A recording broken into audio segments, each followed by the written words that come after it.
Hi viewers, welcome to கைத்தொழில் போற்றுவோம். இன்றைக்கி வந்து நம்ம பார்க்க போகிறது கார்த்திகை தீபத்திற்கு செய்கிற பொரி உருண்டை. நல்ல கிறிஸ்பியாக வந்து எப்படி செய்யலாம் அப்படிங்கிறத நம்ம பார்க்க போகிறோம். வாங்க வீடியோக்குள்ளே போகலாம். இதுக்கு வந்து தேவையான பொருள் பார்த்திங்கன்னா, பொரி, வெல்லம், ஏலக்காய், நெய். பொரி வந்து நான் மூணு டம்ளர், அந்த டம்ளரில் 3 டம்ளர் வந்து பொரி வந்து எடுத்துருக்கிறேன். அதுக்கு அதே டம்ளரில் 1 கப் வெல்லம் வந்து எடுத்தால் வந்து அது வந்து போதுமானது. டேஸ்ட் வந்து கரெக்டாக இருக்கும். பாருங்கள், அந்த வெல்லத்தை வந்து இப்போ நான் 1 டம்ளர் வெல்லத்துக்கு 3/4 டம்ளர் தண்ணி ஊற்றிருக்கேன். ஊற்றி அதை வந்து நம்ம வந்து ஃபஸ்ட்டு நல்லா கொதிக்க வச்சுக்கலாம். சைடில் வந்து நம்ம வாங்கியிருக்கிற பொரியை வந்து நல்லா வறுத்து எடுத்துக்கோங்க.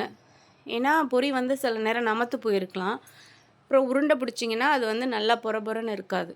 அதனால் ஃப்ரை பண்ணிக்கோங்க. இந்த பதத்துக்கு வந்து வரணும். பாருங்கள், உடைச்சி பார்த்திங்கன்னா நல்லா வந்து நொறுங்கணும். நம்ம சேனலை சப்ஸ்கிரைப் பண்ணாதவங்க சப்ஸ்கிரைப் பண்ணுங்கள், லைக் பண்ணுங்கள், ஷேர் பண்ணுங்கள்.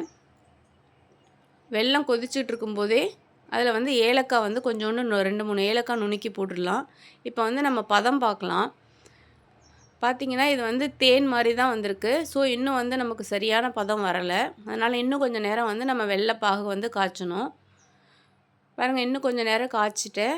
இப்போ பார்த்திங்கன்னா நல்லா வந்து இந்த மிட்டாய் பதத்துக்கு வந்து வந்திருக்கும். வெல்லம் பார்த்திங்கன்னா கையில் நல்லா திரண்டு வரும். இந்த மாதிரி இதுதான் வந்து சரியான பதம். இப்படி வந்திருக்கும்போது நம்ம வறுத்து வச்சுருக்கிற இதை பொரியை வந்து அதில் ஆட் பண்ணிடலாம். பொரியை வந்து ஆட் பண்ணியாச்சு. அதை வந்து நல்லா மிக்ஸ் பண்ணி விட்டுக்கோங்க. மிக்ஸ் பண்ணதும் நம்ம வந்து ஸ்டவ் வந்து ஆஃப் பண்ணிடலாம். அதுக்கப்புறம் அதை ஹீட் பண்ண வேணாம், ஸ்டவ் ஆஃப் பண்ணிடுங்க. நான் வந்து ஒரு 2 ஸ்பூன் வந்து நெய் வந்து அதில் ஆட் பண்ணியிருக்கேன். உங்களுக்கு எவ்வளோ தேவையோ அந்த அளவு வந்து நீங்கள் வந்து ஆட் பண்ணிக்கலாம். 2 to 3 ஸ்பூன் நெய் ஆட் பண்ணிக்கலாம். இப்போ ரெடி ஆகிடுச்சு. இது சூடாக இருக்கும்போதே நம்ம வந்து பிடிச்சிடணும். ஆறிடுச்சுன்னா வந்து உருண்டை பிடிக்க வராது. உருண்டை பிடிக்கும்போது கையில் வந்து நெய் அப்ளை பண்ணிக்கலாம். இல்லைனா அரிசி மாவு இந்த மாதிரி கையில் அப்ளை பண்ணிவிட்டு நீங்கள் வந்து அதை ஆறுறதுக்குள்ளார சூட்டோடு பிடிச்சிடணும். அப்போ தான் வந்து நல்ல கிறிஸ்பியாக இருக்கும். உருண்டை வந்து ஷேப்பு பிடிக்கிறதுக்கும் வரும். பாருங்கள், சூட்டோடையே அப்பப்போ கொஞ்சம் அரிசி மாவை கையில் அப்ளை பண்ணி இங்கே வந்து உருண்டை வந்து பிடிச்சிடலாம். ரொம்ப டேஸ்ட்டாக பொறன்னு இருக்கும், கிறிஸ்பியாக இருக்கும்.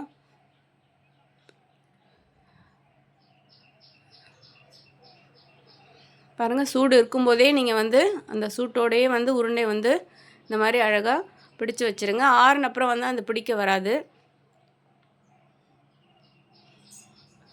இதில் வந்து கொஞ்சோண்டு தேங்காயை வந்து பொடியாக நறுக்கிட்டு அதை வந்து நெய்யில் வறுத்து போடலாம். நான் வந்து ஆனால் ஆட் பண்ணலை.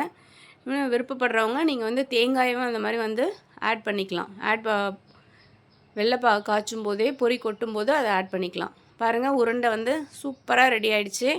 ரொம்ப கிறிஸ்பியாக டேஸ்ட்டாக இருக்கும். இந்தளவு வெல்லம் போதுமானதாக இருக்கும். நீங்களும் இந்த வருஷம் வந்து கார்த்திகை தீபத்துக்கு இதை ட்ரை பண்ணி பாருங்கள். ஆறுனப்புறம் வந்து பிடிக்க வராது. அதை வந்து நீங்கள் உதிரியாக வந்து எடுத்து ஒரு டப்பாவில் வச்சு நீங்கள் வந்து யூஸ் பண்ணிக்கலாம். பாருங்கள், உதிரியான அந்த பொரி வந்து நான் எடுத்து வச்சுருக்கேன். தேங்க்யூ.